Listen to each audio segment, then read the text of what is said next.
आज संतों की उपाधियां बहुत सारे लोग लेके बैठे हैं। आज जो संत बने बैठे हैं ना, दिन दहाड़े वो मार काट की बात करते हैं, दिन दहाड़े वो किसी की जीभ काटने की बात करते हैं, किसी का गला काटने की बात करते हैं, किसी के नाम की सुपारी देने का बात करते हैं। क्या वो संत है? अगर संत की परिभाषा किसी पर आज तक इस भारत देश में सही बैठी है तो वो है संत गाड़गे महाराज। मेरे पर बहुत सारी एफआईआर दर्ज हुई है। किस लिए हुई है? लगातार समाज की आवाज उठाती रहती हूँ, इसीलिए मेरे ऊपर समाज में जो अन्य लोग हैं उन्होंने एफआईआर दर्ज कराए। कई बार पुलिस से भी हाथापाई हुई, कई बार तो मेरा हजारों लाखों का नुकसान हुआ, लेकिन समाज के किसी भी व्यक्ति ने एक बार आकर ये नहीं पूछा कि नीलम जी क्या बात थी। तो बताइए, क्या ऐसे में मेरा मन करता है कि मैं समाज के लिए रात दिन गला फाड़ कर उस समाज को जगाने का काम करूं जो आज भी गुलामी की जंजीरों में जकड़ा पड़ा है? अगर माता रमाबाई समर्पण न करती, अगर सावित्रीबाई फुले समर्पण न करती, अगर फातिमा शेख समर्पण न करती, तो आज स्वतंत्र रूप से पुरुषों के बीच में इतने सुंदर कपड़े पहनकर इन आभूषणों में आप सुशोभित नहीं हो रही होती। अगर मैं बात करूं, शायद बहुत सारे लोगों को बुरी लग जाए, कड़वी लग जाए। एक तरफ आप अपने महान पुरुषों को देखिए और दूसरी तरफ उन 33 करोड़ देवी देवताओं को रखिए जिन्होंने आपको लगातार गुलाम बनाया। अब खुद तुलना कीजिए कि इनका जो समर्पण, संघर्ष, बलिदान रहा है, उसके कारण आपका यह जीवन है या उन 33 करोड़ देवी देवताओं के कारण है जो लगातार आपको गुलाम बनाए रखे हैं। धरातल पर क्या, जब तक हम अपनी आने वाली पीढ़ी को तैयार नहीं करेंगे, जब तक हम अपने समाज की बहन बेटियों को तैयार नहीं करेंगे, जब तक हम अपने समाज की बहन बेटियों को पाखंडवाद, रूढ़िवादी परंपराओं से निकालने का काम नहीं करेंगे, तब तक सही रूप में हम अपने महान पुरुषों की जयंतियां को नहीं मना पाएंगे। कि ऐ मेरे समाज के लोगों, जो आप अपने खून पसीने की गाड़ी कमाई को उन पंडित पुजारियों को मंदिर में देने का काम करते हो ना, जिस दिन आप लोगों ने इस कमाई को अपने बहुजन समाज के बच्चों पर लगाना शुरू कर दिया, उनकी शिक्षा पर लगाना शुरू कर दिया, तो मैं गारंटी से कहता हूं कि मेरे समाज के बच्चे देश के प्रधानमंत्री बनेंगे, राष्ट्रपति बनेंगे और भी न जाने क्या क्या बनेंगे। लोगों में संदेश जाए, उनको भी पता चले कि इस भारत देश में स्वच्छ भारत अभियान की अगर किसी ने शुरुआत की तो वो कोई गांधी नहीं बल्कि वो संत गाड़गे महाराज थे। लेकिन विडंबना है कि हम बंद कमरों में बैठकर जयंतियां मना लेते हैं, बंद कमरों में बैठकर चर्चा कर लेते हैं, ग्रुप में बैठकर चर्चा कर लेते हैं, लेकिन जब खुले तौर पर अपने महान पुरुषों की विचारधारा को जन जन तक बताने की बात आती है तो हम कहीं ना कहीं उसमें बहुत पीछे नजर आते हैं।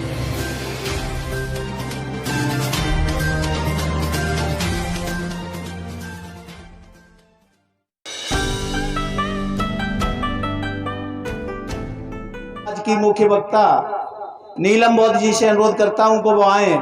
नीलम बौद्ध जी। सर्वप्रथम महाकाली तथागत बुद्ध को अपनी संकल्पनाओं के सुमन अर्पित करते हुए समस्त भारतीय नारी के मुक्तिदाता, बहुजनों के मुक्तिदाता, दुनिया का सूरज, ज्ञान का प्रतीक, संविधान के रचयिता परम पूज्य बाबा साहब को सत नमन करते हुए बहुजनों को भारत में सत्ता के गलियारों तक ले जाने वाले साहब मान्यवर काशीराम जी को नमन करते हुए पाखंडवाद को अपनी जूती की नोक से धराशाही करने वाले राष्ट्रपिता ज्योतिबा फूले और माता सावित्रीबाई फूले जी को नमन करते हुए और इस देश में संतों के संत रहे संत गाड़गे बाबा जी की जयंती पर मैं आप सभी को बहुत बहुत मंगल कामनाएं देती हूँ। किस तरह से संत गाड़गे बाबा ने इस देश के लोगों के लिए काम किया, उनकी विचारधारा को मनोसात करते हुए उनके समाज से आने वाले तमाम वो लोग, चाहे वो महिला हैं, बच्चे हैं या फिर पुरुष हैं, वो उनको पढ़े और उनकी विचारधारा को जन जन तक प्रचारित करने का काम करें। मैं अपनी बात को एक श्लोक के माध्यम से शुरू करना चाहूंगी कि एशन विद्या तपोन दानम, एशन विद्या तपोन दानम, ज्ञान शीलम गुणो न धर्मम, ते मृत्यु लोके भूमि भारभूता मनुष्य रूपेण मूर्खा शरंती। अर्थात आज जिस व्यक्ति के पास विद्या नहीं है, जो तप नहीं करते, जो दान नहीं करते, जिनका चाल चलन अच्छा नहीं है, वो इस पृथ्वी पर घूमते तो हैं लेकिन मनुष्य के रूप में पशुओं की भांति विचरण करते हैं। साथियों, ये बात मैंने आपको इसलिए कही क्योंकि संत गाड़गे बाबा ने जिस तरह से समाज के लिए, इस देश के लिए, शिक्षा के क्षेत्र में काम करने के लिए लोगों को प्रेरित किया, जिस तरह से तमाम वक्ताओं ने कहा कि संत गाड़गे बाबा अक्सर कहा करते थे कि एक रोटी कम खा लेना, फटे पुराने कपड़े पहन लेना, टूटे फूटे बर्तनों में खा लेना, लेकिन अपने बच्चों को शिक्षा जरूर देना, क्योंकि शिक्षा शेरनी का वो दूध है जिसको जो जितना पिएगा उतना दहाड़ेगा। लेकिन आज हम देख रहे हैं कि तथाकथित हमारे ही समाज के लोग अशिक्षित तो हो गए हैं, लेकिन जब जागरूकता की बात आती है तो वो कोसों दूर नजर आते हैं।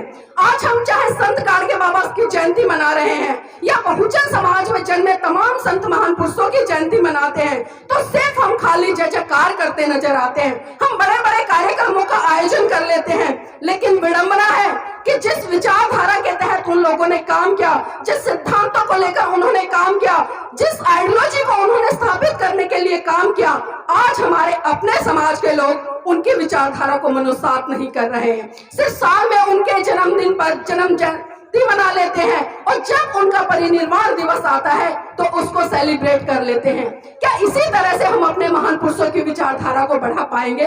साल में 365 दिन होते हैं, लेकिन 365 दिन में से खाली सिर्फ 2 दिन या 3 दिन हम अपने महान पुरुषों की जय जयकार करते नजर आते हैं। लेकिन मैं पूछना चाहती हूँ, खासकर इस समाज से आने वाले लोगों के लिए, आज जिस तरह से हम संत गाडगे बाबा की जयंती मना रहे हैं, तो कितने बड़े स्तर पर यहाँ लोगों का जन सैलाब होना चाहिए था।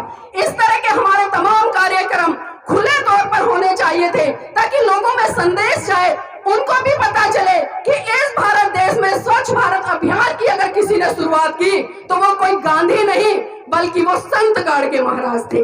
लेकिन विडंबना है कि हम बंद कमरों में बैठकर जयंतियां मना लेते हैं, बंद कमरों में बैठकर चर्चा कर लेते हैं, ग्रुप में बैठकर चर्चा कर लेते हैं, लेकिन जब खुले तौर पर अपने महान पुरुषों की विचारधारा को जन जन तक बताने की बात आती है तो हम कहीं ना कहीं उसमें बहुत पीछे नजर आते हैं।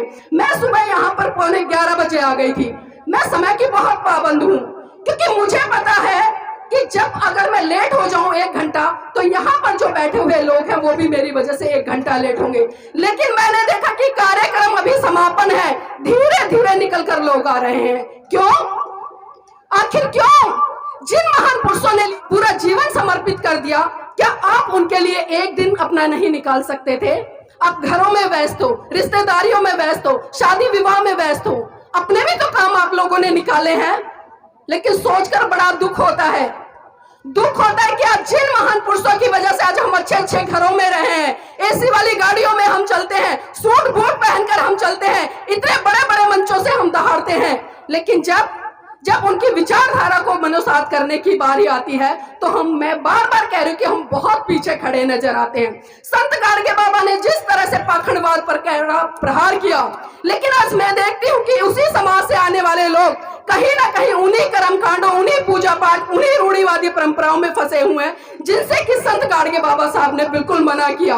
मैं आपको एक घटना जरूर बताना चाहूंगी उनके जीवन से जुड़ी हुई, क्योंकि एक बार बाबा साहब के साथ में वो चर्चा कर रहे थे और वो बता रहे थे लोगों को कि ऐ मेरे समाज के लोगों, जो आप अपने खून पसीने की गाड़ी कमाई को उन पंडित पुजारियों को मंदिर में देने का काम करते हो ना, जिस दिन आप लोगों ने इस कमाई को अपने बहुजन समाज के बच्चों पर लगाना शुरू कर दिया, उनकी शिक्षा पर लगाना शुरू कर दिया, तो मैं गारंटी से कहता हूं कि मेरे समाज के बच्चे देश के प्रधानमंत्री बनेंगे, राष्ट्रपति बनेंगे और भी न जाने क्या क्या बनेंगे। लेकिन हमने उनकी बातों को समझा ही नहीं, हमने सिर्फ पन्ने पलटे, पढ़ा और छोड़ दिया। जयंती के लिए थोड़ा बहुत पढ़ा, आकर मंच से बोल दिया, लेकिन धरातल पर क्या? धरातल पर क्या? जब तक हम अपनी आने वाली पीढ़ी को तैयार नहीं करेंगे, जब तक हम अपने समाज की बहन बेटियों को तैयार नहीं करेंगे, जब तक हम अपने समाज की बहन बेटियों को पाखंडवाद, रूढ़िवादी परंपराओं से निकालने का काम नहीं करेंगे, तब तक सही रूप में हम अपने महान पुरुषों की जयंतियां को नहीं मना पाएंगे। क्योंकि देखिए, सम्मान उसी का होता है जिसकी हम बात मानते हैं। अब खाली हम जय जयकार कर ले, क्या ये सम्मान है? एक तरफ आज हमने जयंती मना ली, लेकिन कल ही हम क्या करेंगे? जिन चीजों के लिए हमारे महान पुरुषों ने मना किया, अगर उन्हीं को हम करने लग जाए तो क्या वो उनका सम्मान होगा? क्या वो उनका सम्मान होगा? मुझे खुद बताइए, क्योंकि अक्सर हम ऐसा करते हैं और ऐसा देखते हैं, और तमाम समाज में आज हम देख रहे हैं। मैं बार बार एक चीज कह रही हूँ कि आज हम शिक्षित तो हो गए हैं, लेकिन शिक्षित किस तरह से हुए हैं कि मैं अच्छी पढ़ जाऊं, अच्छी नौकरी लग जाऊं, अच्छे घर में मेरा विवाह हो जाए। इसी तरह से मैं पुरुषों की बात करूं, वो भी सोचते कि हमारे घर के बच्चे अच्छे पढ़ जाएं, अच्छे लिख जाएं, अच्छी नौकरियों पे लग जाएं और उनके विवाह अच्छे घरों में हो जाए। क्या इसी दिन के लिए परम पूज्य बाबा या साहब या संत गाडगे महाराज ने पूरा जीवन समर्पण किया कि आप सिर्फ खाली अपने लिए जीवित रहो या सिर्फ अपने स्वार्थों की पूर्ति के लिए शिक्षित हो। साथियों, उनकी शिक्षा का मतलब यह नहीं था। उनकी शिक्षा का मतलब था कि अगर आपके पड़ोस में कोई बच्चा भूखा सो रहा है, अगर वो स्कूल नहीं जा पा रहा है, अगर उसके पास में अच्छे कपड़े पहनने के लिए नहीं है, तो जो समाज का व्यक्ति संपन्न है, ये उसकी नैतिक ड्यूटी बनती है कि उस बच्चे को भी उस तरह से ही पूरी सुविधाएं उपलब्ध कराए जिस तरह से वो अपने बच्चों के लिए चाह रहा है या अपने बच्चों के लिए कर रहा है। और समाज के कितने लोग ऐसे करते हैं? कोई नहीं करता। इक्का दुक्का को छोड़ दूं तो मैं खुद जानती हूं। मैं जिस तरह से लगातार 15-16 साल से समाज में काम कर रही हूं, मेरे ऊपर बहुत सारी FIR दर्ज हुई है। किस लिए हुई है? लगातार समाज की आवाज उठाती रहती हूँ, इसीलिए मेरे ऊपर समाज में जो अन्य लोग हैं उन्होंने FIR दर्ज कराई। कई बार पुलिस से भी हाथापाई हुई, कई बार तो मेरा हजारों लाखों का नुकसान हुआ, लेकिन समाज के किसी भी व्यक्ति ने एक बार आकर यह नहीं पूछा कि नीलम जी क्या बात थी। तो बताइए, क्या ऐसे में मेरा मन करता है कि मैं समाज के लिए रात दिन गला फाड़कर उस समाज को जगाने का काम करूं जो आज भी गुलामी की जंजीरों में जकड़ा पड़ा है? हमारे महान पुरुषों ने हमें धार्मिक आजादी के लिए प्रेरित किया कि आप उस गुलामी को तोड़िए, आप उस गुलामी की जंजीरों से बाहर निकलिए तोड़कर, जिनके कारण आज आपको गुलाम बनाया जा रहा है। हम 1947 में आजाद तो हुए, हम 1947 में आजाद तो हुए, लेकिन कैसे आजाद हुए? हम शारीरिक रूप से तो आजाद हो गए, लेकिन जब बात आती है मानसिक रूप से आजाद होने की, तो आज भी मैं कहूंगी कि जो स्थिति हमारी आजादी से पहले थी वही स्थिति आज भी बरकरार है। क्योंकि अभी जिस तरह से कैलाश माथुर जी कह रहे थे कि अभी कुछ दिन पहले एक शिवरात्रि का व्रत गया, मेरे समाज की तमाम महिलाओं ने बड़े धूमधाम से रखा, अपने बच्चों को भी उसके लिए प्रेरित किया। अरे प्रेरित करने का मतलब समझते हैं? प्रेरित करने का मतलब अच्छी चीजों के लिए प्रेरित करना होता है, लेकिन हम उन चीजों के लिए प्रेरित कर रहे हैं जिनका हम इतिहास नहीं जानते, जिनके बारे में नहीं जानते। अगर मैं बात करूं, शायद बहुत सारे लोगों को बुरी लग जाए, कड़वी लग जाए। एक तरफ आप अपने महान पुरुषों को देखिए और दूसरी तरफ उन 33 करोड़ देवी देवताओं को रखिए जिन्होंने आपको लगातार गुलाम बनाया। अब खुद तुलना कीजिए कि इनका जो समर्पण, संघर्ष, बलिदान रहा है, उसके कारण आपका यह जीवन है या उन 33 करोड़ देवी देवताओं के कारण है जो लगातार आपको गुलाम बनाए रखे हैं। इस बुद्धि के थोड़े ताले खोल लिए, क्योंकि मैंने कहा ना, हमारी बुद्धि पे जंग लग गया है। हम उसको साफ करने का काम नहीं करते हैं। पीछे से बहुत सारी परंपराएं चली आ रही हैं, इसलिए हम करते हैं। अक्सर मैं महिलाओं को भी सुनती हूँ, पुरुषों को भी सुनती हूँ, और भी जो समाज की बहन बेटियां हैं उनको भी ये कहते सुनती हूँ कि हमारे दादा दादी करते आ रहे थे, हमारे मम्मी पापा करते आ रहे थे, इसलिए हम कर रहे हैं। क्यों? अगर करने वाली बात है तो पीछे से एक सती प्रथा भी चलती थी, क्यों उसको नहीं करते? जब आपके घर में कोई पुरुष मर जाता है तो क्यों नहीं आज एक जिंदा पत्नी को, जो उसकी जीवन साथी है, उसको जिंदा जलाते? परंपरा है ना, परंपराएं है ना। कितने लोग जलाते हैं बताइए? एक नहीं जलाता होगा। मैंने कहा ना, आप वो चीजें मानते हो जिसमें आपका निजी स्वार्थ जुड़ा है, लेकिन उन चीजों को कभी भी मानने का प्रयास नहीं करते जिससे कि आपका, आपके परिवार का, आपके समाज का और आपके देश का कल्याण होगा। तो मेरी बहनों, मेरे भाइयों, आप जागिए, क्योंकि संत गाड़गे बाबा का जो संघर्ष रहा है ना, मैं कहूंगी कि आज संतों की उपाधियां बहुत सारे लोग लेके बैठे हैं। आज जो संत बने बैठे हैं ना, दिन दहाड़े वो मार काट की बात करते हैं, दिन दहाड़े वो किसी की जीभ काटने की बात करते हैं, किसी का गला काटने की बात करते हैं, किसी के नाम की सुपारी देने का बात करते हैं। क्या वो संत है? अगर संत की परिभाषा किसी पर आज तक इस भारत देश में सही बैठी है तो वो है संत गाड़गे महाराज। वो है साथियों संत गाड़गे महाराज, जिनसे हमें सीख लेनी होगी कि एक संत का जीवन कैसा होता है, एक संत किस तरह से सारी चीजों से, जाति, धर्म, क्षेत्र, भाषा से ऊपर उठकर इस देश के लोगों के लिए कल्याण का काम करता है। और जिस तरह से उन्होंने स्वच्छ भारत अभियान के तहत गांव-गांव में जाकर स्वच्छता का अभियान चलाए, जिस तरह से उन्होंने समाज की महिलाओं को प्रेरित किया कि आप इस पाखंडवाद को छोड़िए। और एक बार की चर्चा मैं जरूर करूंगी, यहाँ पर एक जनसभा आयोजित हो रही थी, वहां पर जो परम पूज्य बाबा साहब से उनकी चर्चा हुई थी, परम पूज्य बाबा साहब के जो जीवन में एक घटना घटी थी, उसको संत गाड़गे बाबा मंच के माध्यम से लोगों को बता रहे थे। और साथियों, वो घटना क्या थी? वो घटना थी कि परम पूज्य बाबा साहब PhD की डिग्री लेकर आए थे।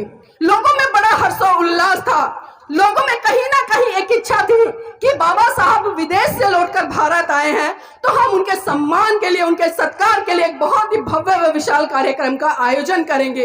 ये बात माता रमाबाई को पता चली, वो भी हर्षोल्लास से गदगद हो गई।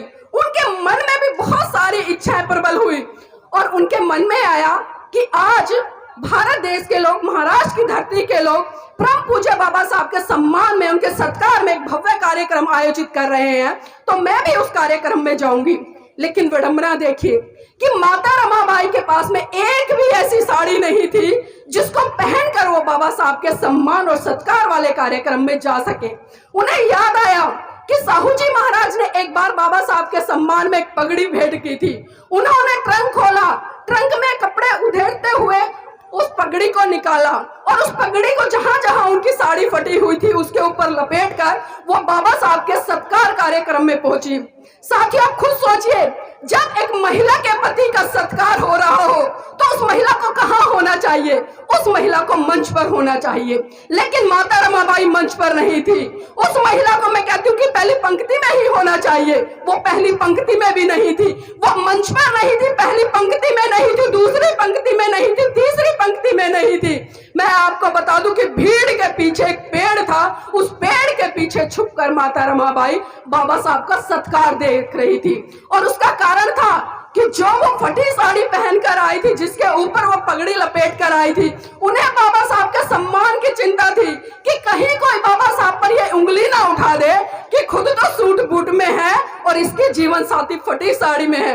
तो देखिए माता रमाबाई ने कितना उस समय अपने आप को संभाला होगा।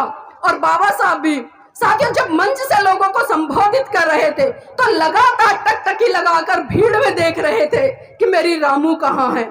लेकिन विडंबना की उन्हें दूर दूर तक रामू नजर नहीं आई। बाबा साहब के मन में कहीं ना कहीं बहुत पीड़ा थी कि मैं इतने दिनों बाद लौटा हूं लेकिन मेरी रामू मेरे सत्कार में नहीं आई।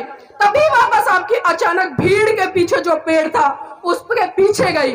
वहां पर देखा कि एक महिला बड़े चुपके से उन्हें निहार रही है। बाबा साहब समझ गए, बाबा साहब समझ गए और उनकी आंखों से आंसू छलक गए, क्योंकि वो जानते थे कि जिन संघर्षों के कारण माता रमाबाई ने गोबर के उपले पाट पाट कर एक एक पैसा जोड़कर मेरी शिक्षा के लिए विदेश में भेजा है, वो समझ गए कि मेरी रामूबाई किस संघर्ष और किस बात के लिए वहां पर खड़ी है।